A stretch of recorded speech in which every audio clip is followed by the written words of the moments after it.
ये एक अच्छी स्टोरी है। इसका टाइटल है चंद्रमा ने किया गुरु पत्नी का अपहरण।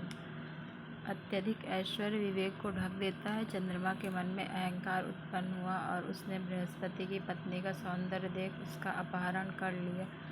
भगवान ब्रह्मा ने जब प्रजा की सृष्टि का विचार किया तो उनके मन में ऐसे दिख ही नहीं रहा, आवाज़ कहाँ से आ रही है, कहाँ गया? हाँ, भगवान ब्रह्मा ने जब प्रजा की सृष्टि का विचार किया तो उनके मन के संकल्प में महर्षि अत्रि प्रकट हुए। अत्रि अत्यंत धर्मनिष्ठ थे। एक बार उन्होंने निश्चय किया कि वह ऐसा तप करेंगे जिससे संपूर्ण जगत का हित हो। उन्होंने 3000 दिव्य वर्षों तक कठोर तपस्या की। दोनों भुजाएं ऊपर उठाए वह वृक्ष, पर्वत और शिलाखंड की भांति अचल खड़े रहे। उन्होंने न किसी को कष्ट दिया, न कोई इच्छा व्यक्त की। वह केवल सोम स्वरूप दिव्य शक्ति का ध्यान करते हुए ब्रह्मचर्य का पालन करते रहे। उनके तप की तीव्रता इतनी बढ़ गई कि उनके संपूर्ण शरीर ही सोममय हो गया। एक दिन उनके नेत्रों से जलधारा के रूप में अद्भुत तेज प्रकट हुआ। वह प्रकाश इतना दिव्य था कि 10 दिशाओं अलौकिक कोटि उस तेज को देखकर दिशाओं की देवियां प्रसन्न हो गई और उन्होंने उसे अपने गर्भ में धारण कर लिया। परंतु वह तेज इतना प्रबल था कि वह उसे अधिक समय तक संभाल न सकी। अंततः वह दिव्य गर्भ दिशाओं के उदर से निकलकर पृथ्वी पर गिर पड़ा। जब वह तेजस्वी गर्भ पृथ्वी पर आया तब समस्त धरती उसके प्रकाश से जगमगा उठी। ब्रह्मा जी ने संसार के कल्याण हेतु उस दिव्य बालक को अपने रथ पर स्थापित कर लिया। महर्षि अत्रि के उस तेजस्वी पुत्र का नाम सोम पड़ा। उसे चंद्रमा भी कहते हैं। ब्रह्मा जी के साथ मानस पुत्रों भृगु आदि महर्षियों ने वेद मंत्रों द्वारा चंद्रमा की स्तुति की, जिसमें चंद्रमा का तेज और बढ़ गया। वह ब्रह्मा जी से उन्हें रथ पर बैठाकर 21 बार पृथ्वी की परिक्रमा कराई। यात्रा के दौरान चंद्रमा का तेज जहाँ जहाँ पृथ्वी पर गिरा वहाँ विविध प्रकार की औषधियाँ उत्पन्न हो गईं।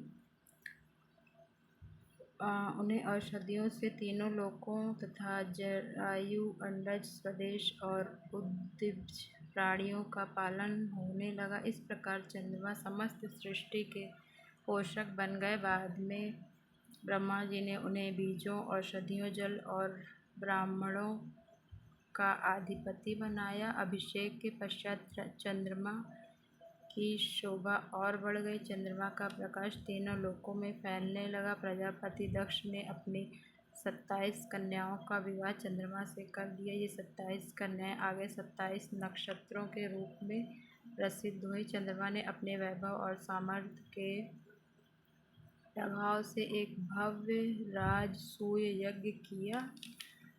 उन्होंने कहा 1 लाख गाय दान की।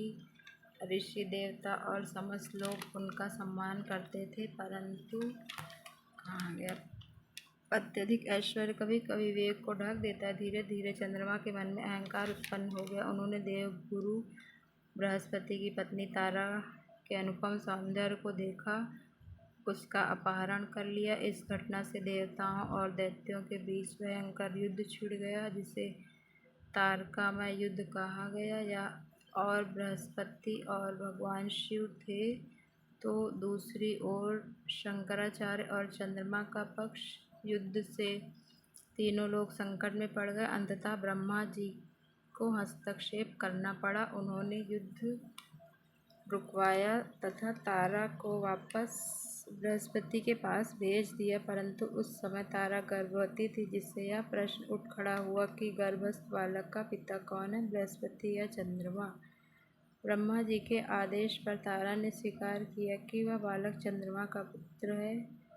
उस तेजस्वी पुत्र का नाम बुध रखा गया। उनका विवाह वैवस्वत मनु की पुत्री ईला से हुआ और उनसे पुरूरवा नामक महान राजा का जन्म हुआ। कुछ समय बाद चंद्रमा राजयक्ष्मा नामक रोग से पीड़ित हो गए। उसका तेज क्षीण होने लगा और उनका चंद्रमंडल मुरझाने लगा। तब वह अपने पिता महर्षि अत्रि के शरण में पहुँचे। उन्होंने अपने तपोबल से उनका रोग दूर कर दिया। रोग मुक्त होकर चंद्रमा पुनः पूर्ण तेजस्वी हुए और